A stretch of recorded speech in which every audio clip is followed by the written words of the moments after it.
వాళ్ళంతా కరెంట్ షాకు టచ్ చేస్తుంది. నేను ప్రవచిస్తున్నాను, మీకు ప్రమోషన్ వస్తుందని. మీ ఇంట్లో ఉన్న పరిస్థితులన్నీ చక్కబడతాయి. ఆ దయ్యాలు విడిచేసి వెళ్ళిపోతాను ప్రవచిస్తున్నాను. ఏ అద్భుతం జరుగుతుంది.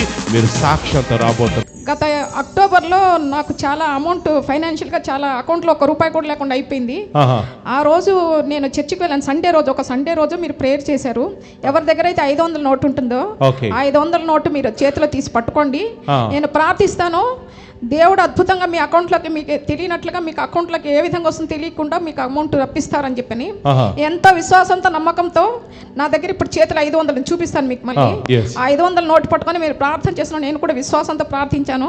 ఎప్పుడో రావాల్సిన డబ్బు అసలు అదే వస్తుందో రాదో కూడా తెలియదు. అటువంటి స్థితిలో ఆ రోజు సాయంత్రం నా అకౌంట్ లో ₹1,00,000 డబ్బులు పడ్డాయి. ₹1,00,000 డబ్బులు మీ అకౌంట్ లో పడ్డాయి.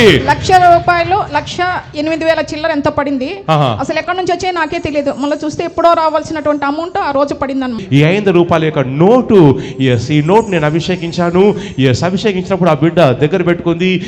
ఏ రోజైతే అభిషేకించానో ఆ రోజు సాయంత్రమే అద్భుతంగా అమౌంట్ వచ్చింది. అద్భుతంగా కార్యం జరిగింది.